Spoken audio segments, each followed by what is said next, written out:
mo kaning ginatawag, in order for us to be united, is that we need through holiness. Because holiness makes us more like Christ, and being more like Christ makes us more united. Because the lack of holiness, it hurts the unity of the church. Kay kuno tungod sa sala, it leads to disunity. Tungod sa sala, no, mo kana ang gibuhat bitaw sa kinaiya sa yawa ngayong gibuhat, that leads to disunity. And being less like the Lord Jesus Christ, being less like Christ, makes us less united. Because when the people of God are holy, we will be united. Asa man na nato makita. Now, in 1 Peter chapter 2, verse 9 to 11, ang ingon ng pulong sa Ginoo, but you are a chosen race, a royal priesthood, a holy nation, a people for His possession, so that you may proclaim His praise of the one who called you out of darkness into His marvelous light. Once you were not a people, but now you are God's people. You had not received mercy, but now you have received mercy. Dear friends, I urge you, as strangers and exiles, to abstain from sinful desires that wage war against the soul. Ang ingon sa pulong sa Ginoo kung atong pagalantahon, kita nga mga tao, gitawag kita, you are now a holy people. Gibalaan na kamo sa Ginoo. And we are once not God's people. Busa bitaw ang atong mga kinabuhi sa una, naakitay mga kagalingon natong ang mga interest. We hate people. We don't love them. Gusto nato sundon atong mga kagalingon nga mga agenda sa atong kinabuhi. But now the word of the Lord that you are God's people, a holy nation.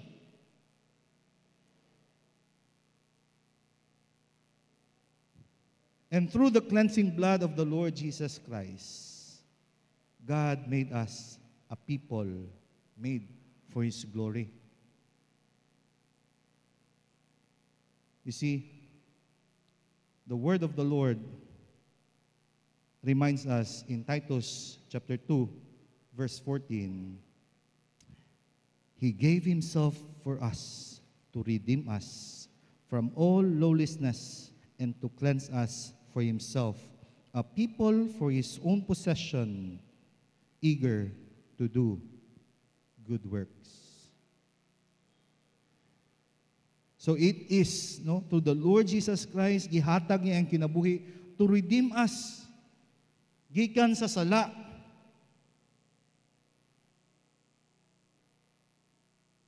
So that we will be His people.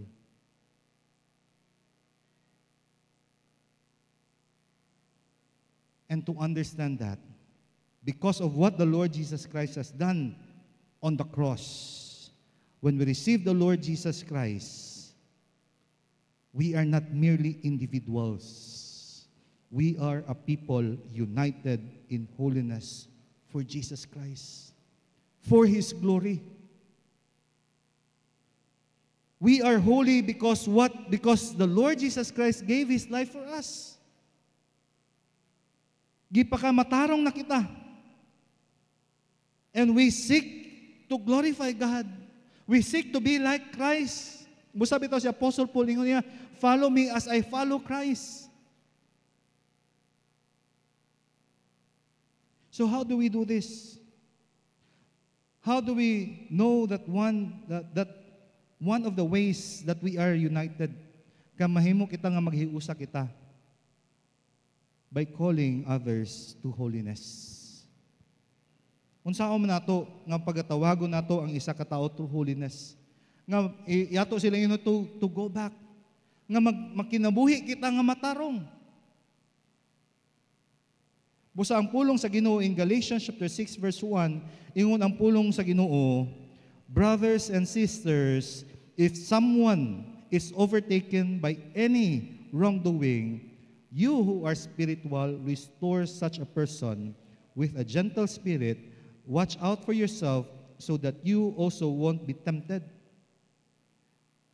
Busa importante nga kita nga mga community, busa ang isa ka community, di ba?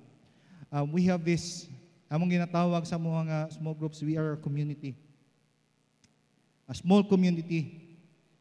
And also, we remind each others, kumusta man imong Bible reading, brother, kumusta man imong nga kinabuhi karon nga semana, unsa mga mabutang nga imong na-experience karon nga kinabuhi.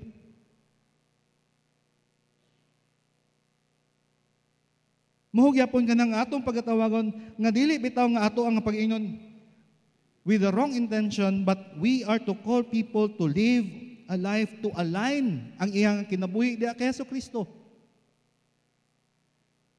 A gentle spirit, not the kind of holier than thou or an arrogant kind of spirit nga tungod kay wala ka na angay, wala nimo na angayan iyang klase nga kinabuhi, imo lang siya pagasuryahon para kay tungod kay wala gyud ka nakaangay sa iya nga kinaiya. But a gentle spirit to remind him, brother, kumusta man ka? No? Ngano wala naman ka gasimba? No? Uban ta sa pagsimba, invite ta ka sa pagsimba. Appeal ta sa Bible study. No? Or to call a person to repentance. Kaya kung natin nakita ang isa kay isuon ka na imong ginabuhat, ka na ang pangpanglibak, dili man na maayo, dili man na nakahimaya sa Ginoo. Ka na pag marites nato, dili man na maayo. Dili kay usay kung nanay marites gali, murag, anak po inahinta, di ba? Ingon na nato, mas maayo pa magpasalamat ta sa Ginoo, dili na nato tanaw ng uban nga tao. Dili nato sabayan. Kay basi siguro gakauli sa tao na ay nadunggan nato storya, gusto pag ginato unsa, di ba? Oh. Busa kung problema kay dili man putas align po sa Ginoo, nakadungog kitag na istorya, musabay na punta. We call a brother or a sister to repentance. Di ba?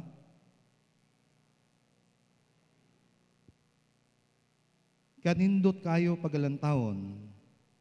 Ang isa ka simbahan who compose a people of God who are watching each other's back when it comes to turning away from sin and turning to holiness.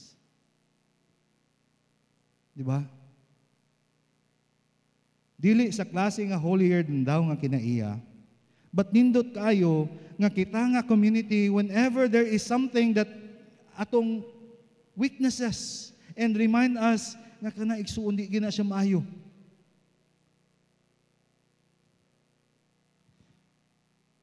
Kay kabalo makita no, we are just fragile person. We are prone to wander. And we need somebody to remind us nga igsuon dili kana siya maayo. Importante sad nga dili sad ta mahimo nga arrogante nga storyahan ta, dili pa ta makita pa no iga kasuko. We must pursue holiness in our lives. Because the pursuit of holiness is God's design for the church and is God's design for the unity of the church. Kaya kung ang isa ka tao is not holy,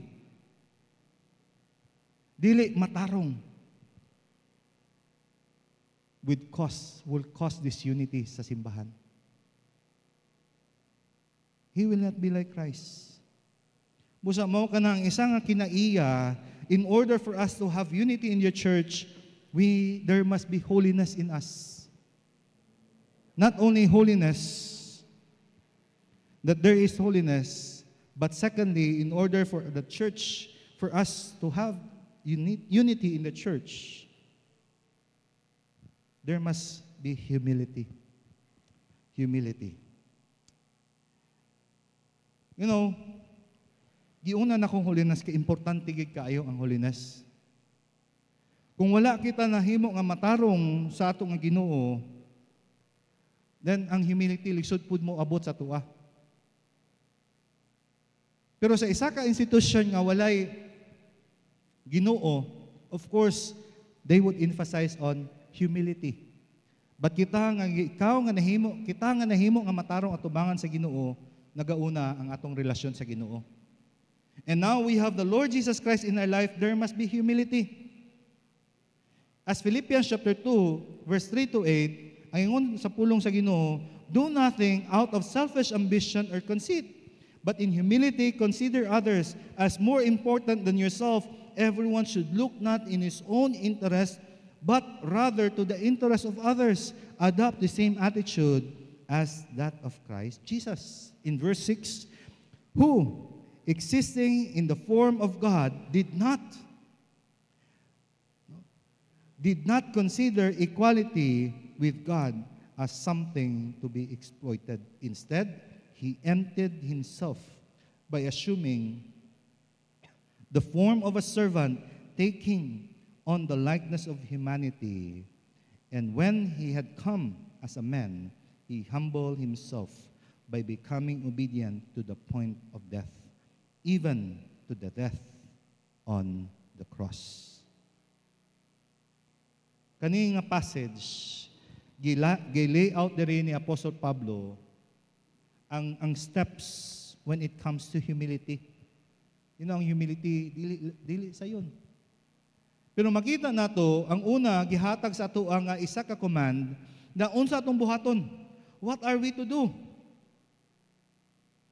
First, ingon niya, ang command is that in humility, we need to consider others. Humility is that we need to consider others. So how are we going to do this? Unsa man nato pagbuhat that we are ang isa ka humility to consider others? How?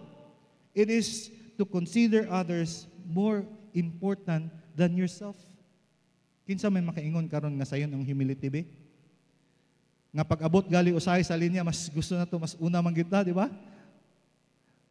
Pag-abot na dayon sa kwan, gusto gid ka dito sa front, di ba? More important, kinsa may mag-promote dire sa isa ka tao. Pero ang isa sa tuwa karon is that most of us would promote ourselves.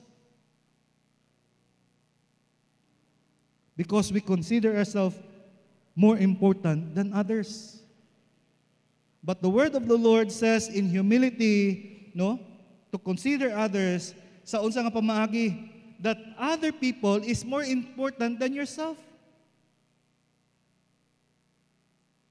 So unsa man nato, who is, unsa man nato nga nga example, gihatagan niya example, this is who we are to model. Kinsa man atong i-model?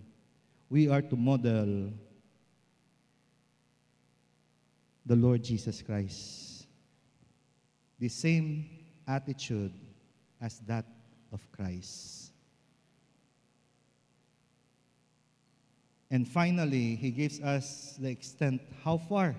Asa man tama nato kani pagabuhaton. We are to do this, to empty as the Lord Jesus Christ emptied Himself, and even to the point of death.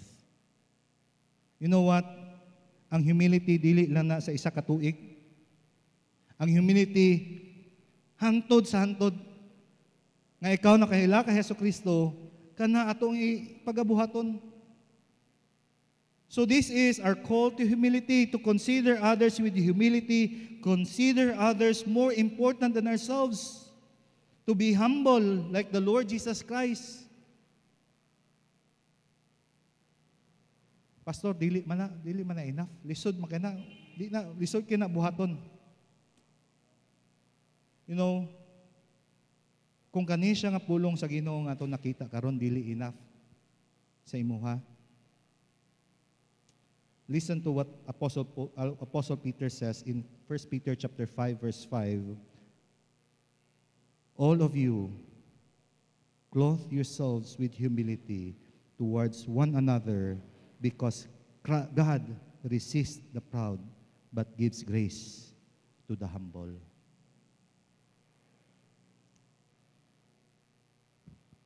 all of us in the church, we need to cover ourselves with humility.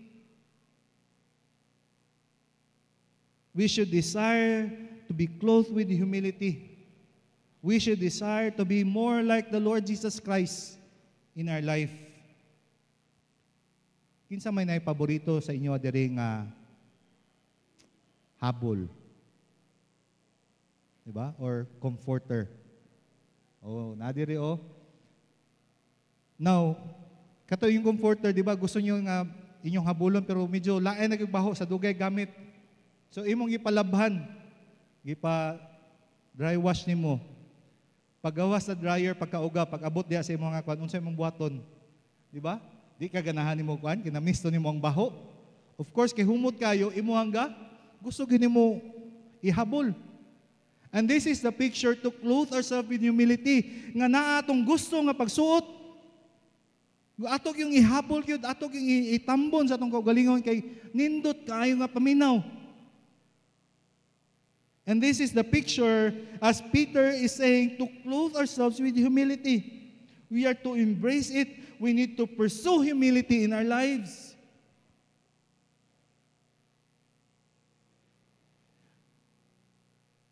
That we are to think for the interest of others. Unsay ako maibuhat, unsay ako mabuhat para makailambo sa simbahan. O sa uban nga tao. Unsay mo akong mabuhat sa akong igsuon nga para siya all the more that he would love God above all. You know, if we are proud and selfish, as the word of the Lord, Peter says, if we are proud, God will resist you. Kinsa may gusto sa tuwa nga i-resist sa Ginoo? Wala man, di ba? Do you want God to be against you? If not, then ang pulong sa Ginoo, we must pursue humility, clothe ourselves humility. If we are selfish and proud, then God will be against us. But if we want God to give more of His grace to us, let us not be selfish and let us be humble. So when it comes to humility, Romans chapter 12 verse 6 gives us a reminder. Live in harmony with one another. Do not be proud. Instead, associate with the humble. Do not be wise in your own estimation. Do not be wise in your own estimation. Diba? So, mo ni ang pulong sa Ginoo that we need to live in harmony. Ang pahinumdum sa pulong sa Ginoo. Nga naay direction atong nga simbahan na kitay kapagabuhaton, dapat in harmony. Na kitay pagabuhaton, mo atong pagabuhaton. Dili kay wala ka nag-uyon, naghimo ka sa imong kaugalingon ni mga programa. We need to be in harmony, live in harmony.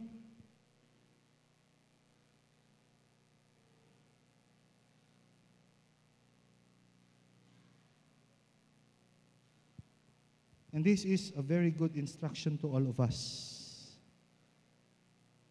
Do not be wise in your own estimation. No? Ang ato alang ang panglantaw. Let us be humble. So, not only that ang isa ka characteristics sa isa ka simbahan para maghihimo nga maghiusa, not only to be holy, no? Through holiness and humility, but lastly, mo kani ang ginatawag nato nga through helping, pinaagi sa pagtabang. So para ang isa ka simbahan, no, mahimo nga maghiusa, we must be committed to help one another. Matthew chapter 23 verse 11. Ug kapila na ko nigitanaw. Di ba? The greatest among you will be your servant. No? Kinsa may giingon diri, giingnan niya ang mga disciples. And nagakuan sila kinsa ang magasit at the right hand, but ingon sa Ginoo, the greatest among you will be your servant. So do you want to be great? Do you want to be great in the eyes of the Lord Jesus Christ? Then be a servant to others.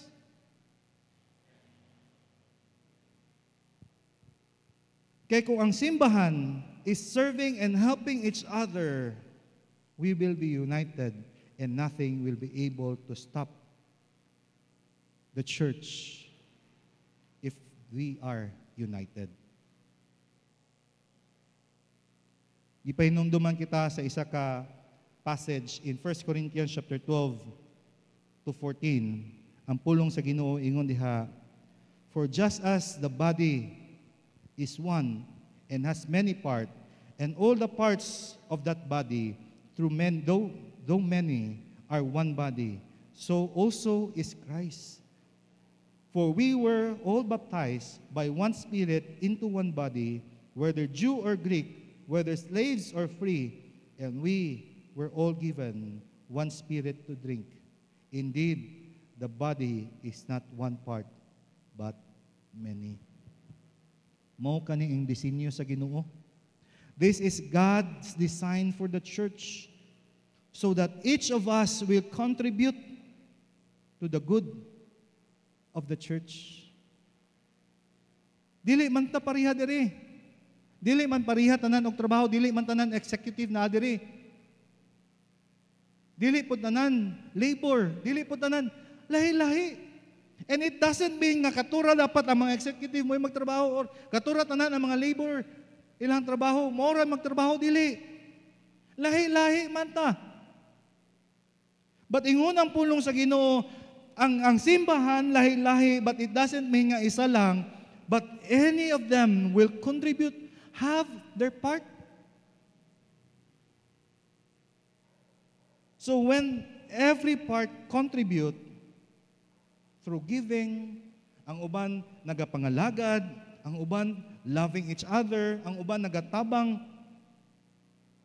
as a whole, magalambo.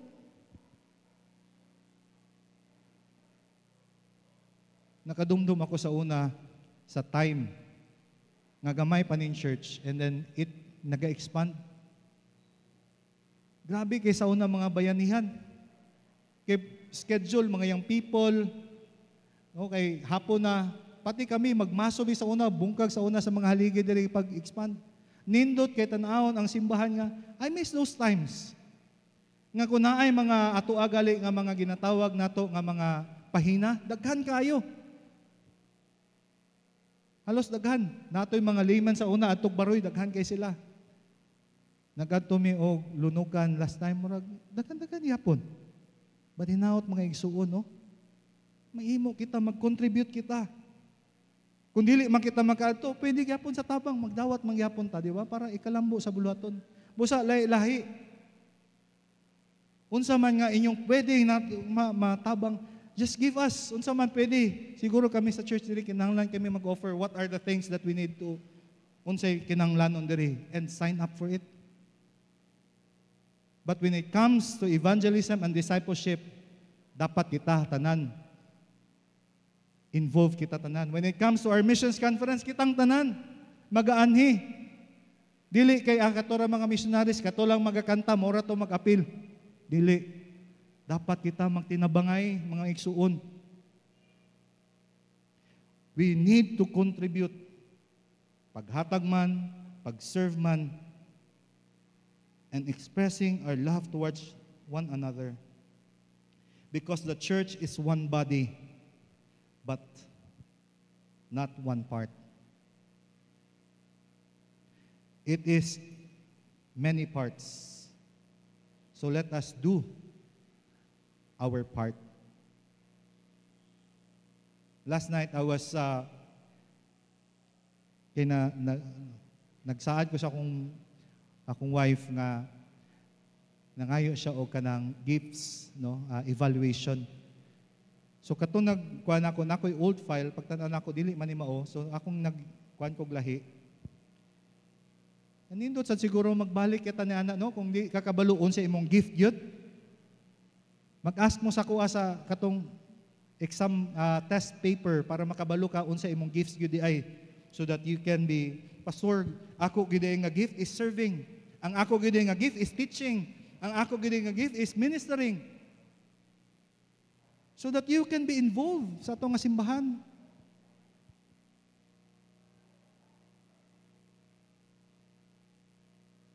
Be part of the body who sacrificially gives tithes and offering to the vision of our church. Be part of the body who faithfully serve others by using the gifts of God has given you. And be part of the body by encouraging others and praying for them. Help others and help the church by doing your part. You know, kung tanan lang kita tinabangay, the church as a whole, it brings us together with a common focus for the good and for the glory of God. You know, sa ako alang karon ng the bottom line ng gikaron nga buntag. Nga gusto lang nako sa tanan nga akong istorya karon. Daghan man ko istorya, but ang ako lang yun nga pagampo. Nga karon nga buntag, that you want nga inyong makuha is that this one, unity is the glue that binds the church in working together the Great Commission.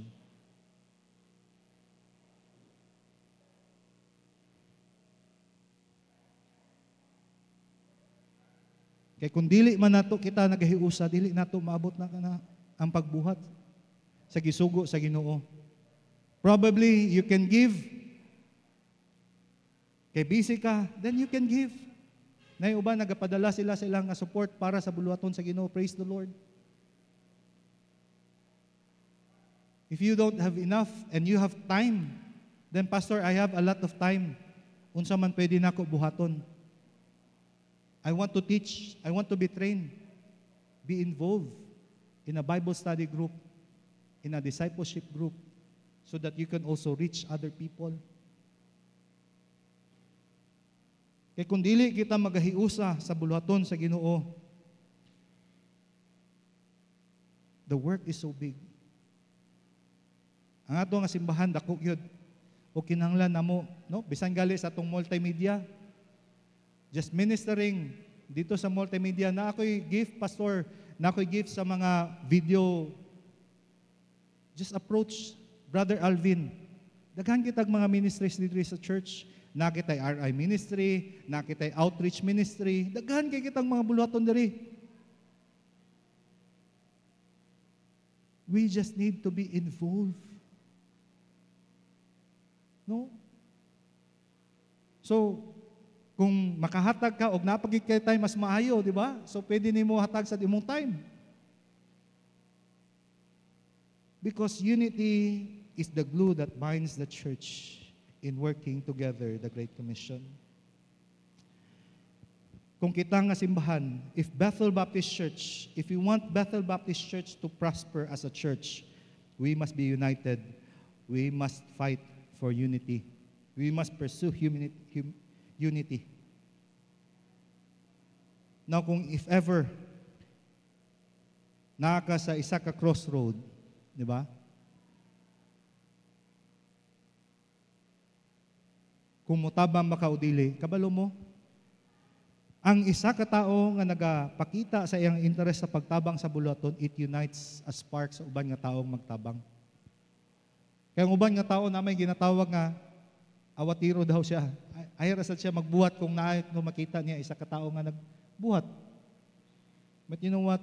Importante sa tua nga if the Holy Spirit is touching your heart that you want to be part of the church, just feel free to approach the pastoral staff. Pastor, I want to help the church. Na ako'y talent of administration, and talent of doing this. I want to help. But of course, no, whatever things nga mga vision, dapat uban ta. Dili lang kay maghatag kasi mong vision, sige, mo na buhata, dili uban ta. Kaya ang buluhaton sa Ginoo, atong pagabuhaton, hiusa kita sa pagbuhat sa buluhaton. Because unity is a beautiful, God-given gift for the church, given to strengthen the church to better accomplish God's mission for the church. Now, the challenge for us that I want to leave to you this morning is that identify one potential obstacle for unity in your life.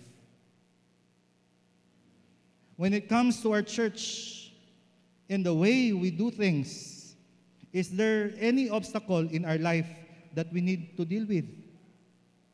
Is it a matter of holiness that you need to address?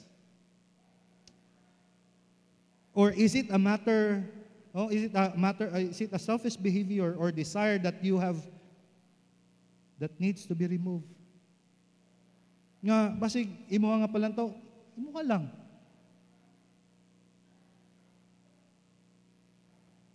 You know, ang ato ang church, we are deciding that this community of believers is who are faithful, available, teachable followers of the Lord Jesus Christ, who love God above all and others.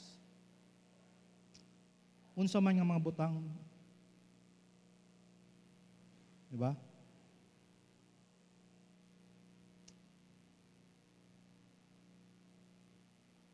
So possibly, you're not interested in helping the church because your biggest concern in your life is yourself or your time rather than helping your others. Identify. And challenge number 2 is that identify one step you can take to fuel unity in our church. Unsa man? By pursuing holiness more, by praying for God to show you your sin and seek to repent and turn away from that sin. Pursue humility more. Possibly you need to commit to help others in some way. Or maybe you need to be more generous in your giving. Or maybe you need to be more sacrificial in your service to God. Or maybe you need to be more prayerful. Mga igsuon,